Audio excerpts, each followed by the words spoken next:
warahmatullahi wabarakatuh.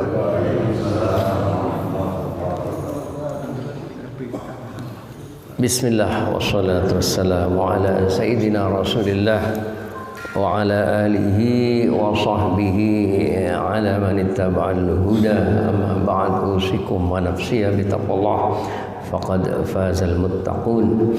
Alhamdulillah, kajian kita di subuh ini sudah sampai kepada surat Al-An'am 138, 139, 140. Tadi sudah kita baca ayat-ayatnya secara bersama-sama.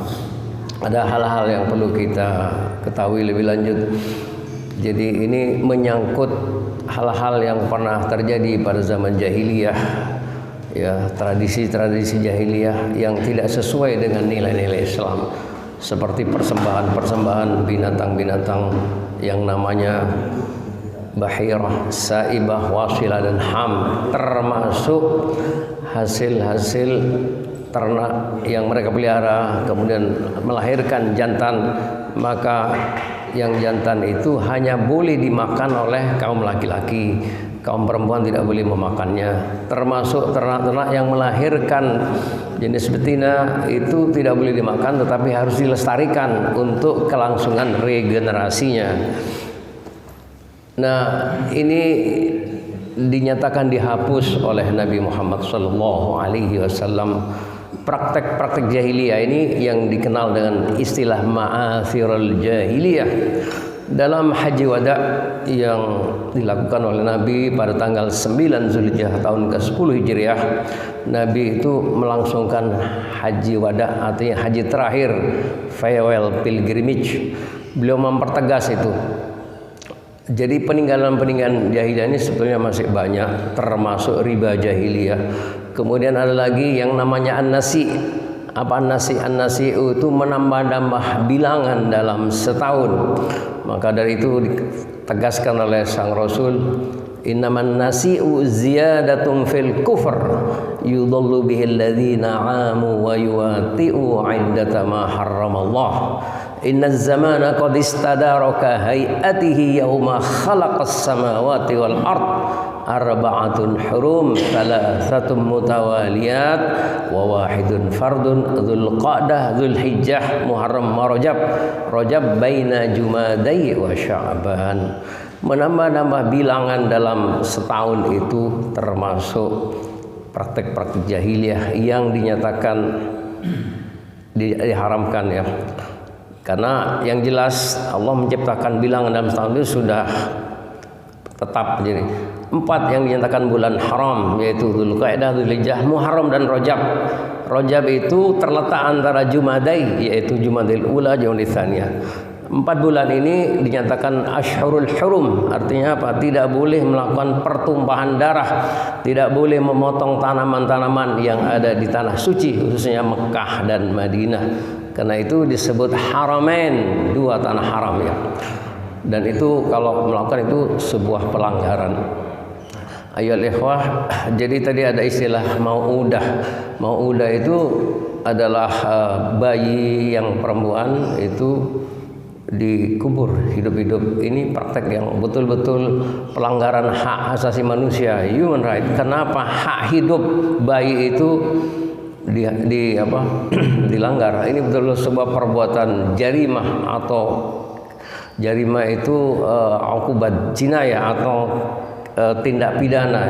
Pelakunya disebut kriminal, jadi pelaku tindak kejahatan. Lalu ketika Nabi itu melihat ada satu kejadian ketika bayi itu dikubur hidup, lalu ditanya, wa idzal mau'udatu su'ilat bi ayyi dzambin qutilat. Ini sebuah ayat Al-Qur'an nyata. Wa idzal mau'udat, kenapa bayi perempuan itu dibunuh, dikubur hidup-hidup? Lalu bi ayyi dzambin qutilat, ini khitabnya kepada siapa? Ila abiha, kepada ayah yang membunuh bayi itu. Apa dosa si bayi ini? Ya, kemudian itu ada lagi yang dibiarkan sampai anak ini menjadi akil baligh, itu yang dimasukkan ke dalam sumur. Terjadi itu dalam keadaan disungsang itu.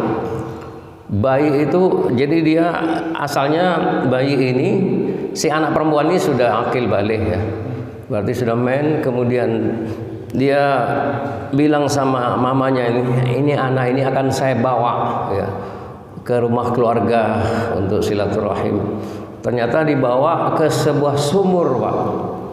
Di sumur itu dia mondar-mandir memandang si anak dalam belas kasih, kemudian teringat sumur di depannya itu. Akhirnya apa yang terjadi?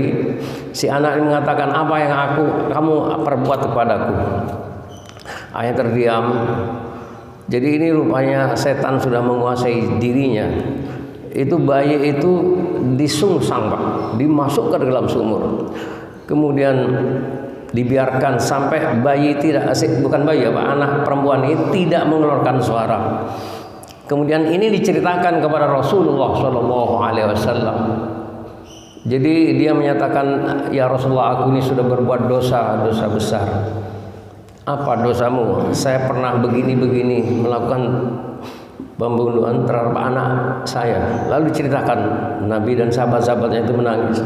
Lalu Nabi berkomentar, in umirtu an uaqibah ma fa'ala fil jahiliyah la aqabtuka. Kalau aku diperintah untuk menghukum engkau terhadap perbuatan-perbuatan yang terjadi pada masa jahiliyah, aku akan hukum engkau. Jadi ini pernyataan yang luar biasa. Apa maknanya? Ini praktek-praktek jahiliyah sebelum pra-Islam. Jadi syariat Islam masih belum berlaku kepadanya. Seumpama dia sudah Islam, lalu praktek itu dijalankan setelah Islam, maka pasti dia kena hukuman kisos ya. Jadi kisos termasuk had itu berlaku kepada orang-orang yang sudah memeluk Islam. Jadi ini satu perbuatan dosa besar, dzamban azima, pelanggaran hak asasi manusia itu. Jadi hak asasi manusia itu adalah hak yang melekat pada seorang sejak dia bayi sampai wafat. Termasuk hak untuk hidup, itu hak asasi. Dan Islam sangat menjaga hak asasi manusia itu. Jadi ini wanita, bagaimana wanita tidak dihargai di zaman jahiliyah itu.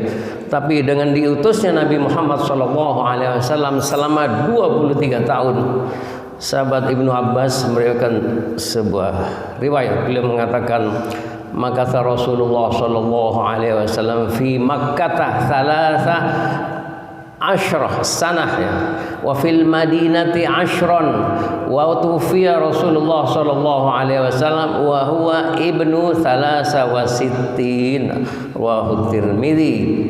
Jadi sebuah hadis yang diriwayatkan oleh Tirmidzi itu menyebut bahwa Rasulullah tinggal di kota Makkah selama 13 tahun, di Madinah 10 tahun, dan beliau wafat dalam usia 63 tahun. Selama 23 tahun inilah Nabi membimbing masyarakat jahiliyah itu dengan nilai ajaran yang luhur, yang mulia, sampai mereka menjadi umat yang luar biasa, umat teladan ya, menjadi ukhrijat linnas ta'muruna bil ma'ruf wa tanhauna 'anil munkar. Yang kau mencintai perbuatan yang ma'ruf ya, lalu membenci perbuatan mungkar. Ini luar biasa.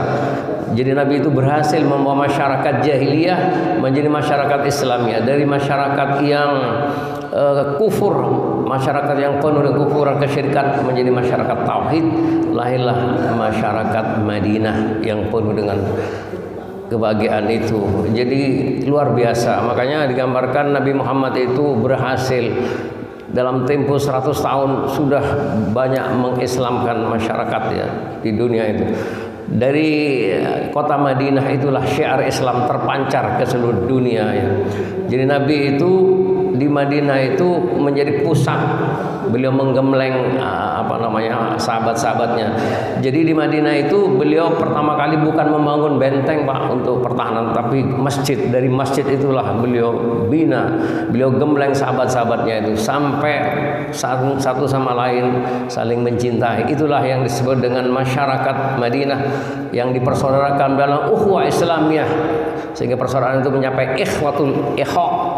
Belum pernah terjadi dalam sejarah perjalanan bangsa-bangsa di dunia ini yang model mu'akhah antara Muhajirin dan Ansor radhiyallahu anhum. Itulah perjuangan Nabi. Kemudian hak wanita ya. Dalam Islam itu dihormati, dihargai, sampai-sampai wanita itu ini dalam jadi emansipasi itu ini yang sering disuarakan oleh kaum pegiat perempuan atau mengenai gender itu, yang sering dikritisi bahwa Islam itu tidak adil. Yang sama itu dalam hal amal soleh, Pak. Maka dalam surah Al-Ahzab 35 itu innal mu'minina wal mu'minat muslimin wal muslimin wal muslimat mu'minin mu'minat ya. Terus ayatnya itu al-qanitin qanitat shadiqin shadiqat, kemudian as-shaimin shaimat adz-dzakirin Allah wa dzakirat. Kemudian jadi semua orang mukmin mukminat ya, laki-laki atau perempuan, orang muslim muslimat, orang yang mutasaddiqin mutasaddiqat, orang yang bersedekah laki-laki dan perempuan, orang yang puasa laki-laki dan perempuan, orang yang berzikir laki-laki dan perempuan, itu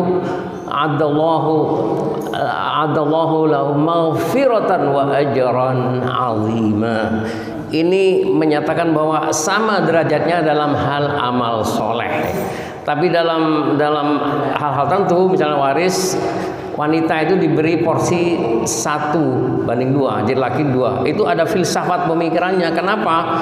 Karena laki-laki mempunyai tanggung jawab lebih besar. Dia harus ngasih nafkah kepada istrinya, ngasih nafkah kepada orang tuanya yang sudah loyo, yang sudah pensiun, yang sudah tidak mampu bekerja, yang tidak punya penghasilan. Adalah tanggung jawab anak laki-laki, bukan tanggung jawab anak perempuan. Jadi ini ketetapan Al-Quranul Karim, luar biasa. Nah, itu masyarakat jahili nggak terima bayi laki perempuan lahir tidak dapat warisan. Apa sebabnya? Karena tidak mampu berperang, tidak mampu pegang senjata, tidak mampu pegang tombak panah ya, termasuk busur panah, tidak diberi hak sama sekali. Kemudian Islam mengangkat derajat itu. Tidak hanya itu, bagi mumarridah. Jadi apa mumarridah? Mumarridah itu juru rawat wanita. Dalam perang Badar dan perang-perang lain itu ada wanita yang tinggal di kemah, Pak, untuk merawat para pejuang yang terkena sabetan pedang, kena tombak ya, kena panah, itu berlumuran darah. Yang merawat itu mumarridah, juru rawat, nas ya. Mereka diberi porsi ghanimah 1 sama dengan laki-laki. Untuk pejalan kaki itu 1 bagian, untuk yang naik kuda itu 2 bagian.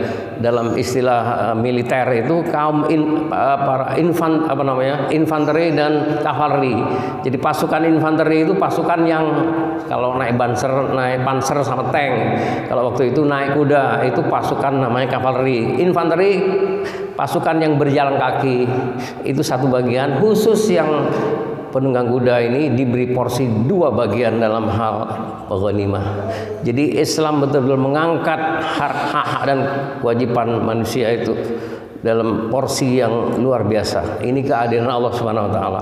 Jadi Nabi Muhammad itu membawa rahmat, diutus ke muka bumi ini. Inna rahmatallahi qaribum minal muhsinin. Rahmat Allah dekat kepada orang-orang yang berbaik di muka bumi ini. Wa ma arsalnaka illa rahmatan lil alamin.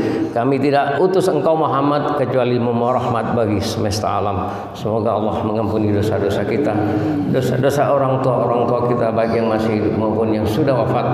Semoga Allah beri keberkahan kepada kita semua, diberi keberkahan dalam hal umur, rizki dan waktu. Qulu ma tasma'una, adanallahu ayyakum wa afa minkum. Wassalamualaikum warahmatullahi wabarakatuh.